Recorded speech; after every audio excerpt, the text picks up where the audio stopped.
What's up, a cinemashogun here, and when it comes to this Kansas City Chiefs fans case, everyone and their mama, including myself and your mama, has had something to say about Jordan. Early on, the families were out here saying that they think Jordan drugged these three men and then dragged them outside. We've heard from a cousin that claims that Jordan is the chemist. Everyone around town knows this. Jordan's been whipping up stuff since high school. We've heard a lot about Jordan. We've all had our own opinions about Jordan. We've had our opinions about Jordan's lawyer. But now, we're starting to hear from people close to Jordan. In fact, one of Jordan's friends has spoken out. And I want to get to those comments in just a moment, but first, let's remember, since early on in this case, I've been telling you all that I don't think that Jordan necessarily murdered these men. I don't think that Jordan necessarily killed these men on purpose, although it's possible. And I know some people think that. I never really thought that, but I knew it was a possibility. However, what I feared was going to happen, what I warned you all about, is happening right now. This toxicology report has come out. We haven't even seen the report with our own two eyes yet, but there's talk about the substances that were found in these guys' system. The mainstream media is already reporting all of this stuff. And, we still don't have the actual documents in front of us. But because now it's been announced that there was stuff in these guys' system, some people are writing off this case as if it's over. When in reality, that was never the big mystery to begin with. Yeah, sure, some people think that these guys could have died from something else. But we all basically knew that there was going to be something in their system. For people to think that, oh, this is the end of the story, this is the end of the road, I don't understand that mindset. And then again, once you reach this point in a case, out comes the contrarians. Don't get me wrong. Everyone has their own opinion. Everyone's entitled to their opinion. But when you're covering cases like this one, you start noticing, how certain groups of people act. And you get to a point where it's like people will sit back and they wait to see what the majority of people think about a case, and then they come out saying the exact opposite. And it's not like it's really their opinion or their real thoughts. They just wait to see what the popular opinion is, and then they go the opposite direction, even if it has nothing to do with how they actually feel. So now you got people speaking out like, yeah, see, I told you so. I told you Jordan was innocent and all of this stuff, but we don't know that yet. Stuff being in these guys' system means nothing to me because I already assumed that. And even if Jordan didn't supply the stuff, even if Jordan has nothing to do with what was in their system, did Jordan know that these men were dead behind his house for 2 days on end? Now, I've been giving Jordan the benefit of the doubt this entire time. The reason I don't believe Jordan to this day is because the story was changed so much. The original story wasn't that Jordan was asleep for a couple of days. Have people already forgotten? That was not the original story. The original story was that Jordan left his house sporadically throughout those couple of days. But once people brought up that they thought there was no way that Jordan wouldn't have noticed either bodies in his backyard or the cars in front of his house, the lawyer changed the story. So regardless if Jordan is involved in the substances that were in those guys' systems, regardless if he supplied it or they supplied it or who supplied it, there's still the question over what Jordan knew. How much did Jordan know? Because I can tell you right now, he's not totally innocent in this situation. He's not a totally innocent, non-knowing, non-factor when it comes to this situation.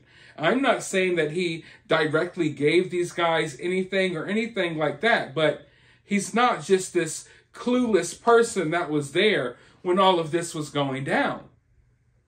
But before I go off too much, let's see what this friend has to say. He says that Jordan is devastated at the loss of his friends and would never make drugs for them. He disputes all of the viral claims that Jordan was a chemist who manufactured designer drugs for his friends. He says that Jordan is in rehab voluntarily after this gigantic wake-up call, saying that Jordan has suffered from depression and alcoholism over the past 15 years and would use drugs recreationally. But he says that he doesn't believe that Jordan is a narcotic addict. He never manufactured anything. That's not what he would do. That's so crazy to me that people would actually think, just because of his profession, that he is a mad scientist. The whole country is pointing fingers at him, but he's had zero time to grieve. And now they're taking another life, essentially. He's never, ever going to be able to get over this. Well, I would like to push back a little bit on these comments. Sure, people are going to think and believe what people are going to think and believe, right? People think and believe things about me that aren't true. People think and believe things about you that aren't true. That's life. But let's not pretend like we don't have people close to Jordan. We don't have friends and acquaintances of Jordan out here telling people that Jordan's the chemist that manufactures drugs for his friends.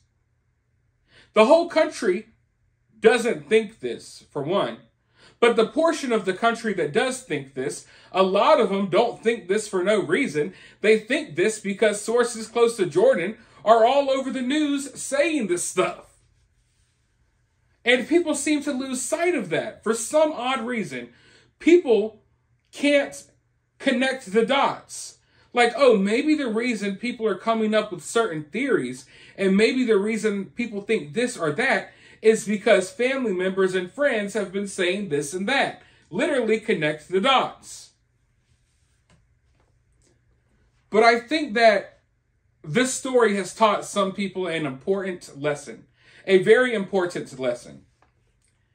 And that is that you never really fully know somebody. You never really fully know what someone has going on. Think about it. Did your parents know everything that you did? Did your parents know all the drugs you were doing? I imagine they didn't. To this day, your parents probably don't know a lot of the things that you partook in. If they did, they would, who knows what they would do to you, right? And even with your significant other. I know I got couples watching this video right now. Look to your left, look to your right at your husband, your girlfriend, your wife, your boyfriend. You don't fully know them. You never know what they may be doing. I'm just trying to make it awkward for you guys.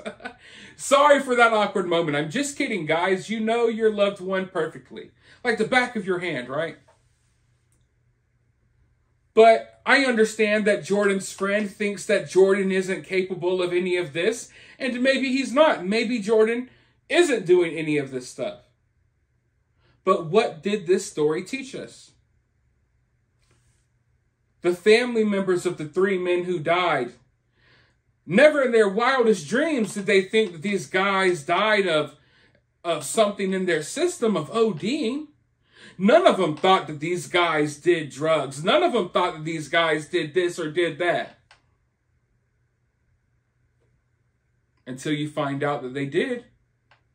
Unfortunately, you had to find out in a very tragic way. But you just never really know what someone's capable of. You never know what someone might do. And to be clear, I don't think these men were addicts at all. Or at least the 3 men who died. I don't know much about Jordan, but I don't think those 3 men were addicts. I think they had fun on the weekends sometime. I don't think they thought they were going to lose their lives over whatever they were doing. But in their family's eyes, they couldn't even imagine that they would be capable of doing that. My husband or my boyfriend, my fiance doesn't do this. My son doesn't do that. Well, it turns out maybe they do. And that doesn't make them bad people. But there's things that you don't know about people. So when it comes to this friend that's defending Jordan, let's remember there's things that you don't know about people. There's a lot of things that you don't know about people. And sometimes it's the people closest to you that you hide the most from. Some people are an open book when it comes to strangers, but they're really reserved and sheltered and locked in when it comes to family and loved ones. There's a lot of people that do things that they would never want their family members to know, but they don't care if their friends know.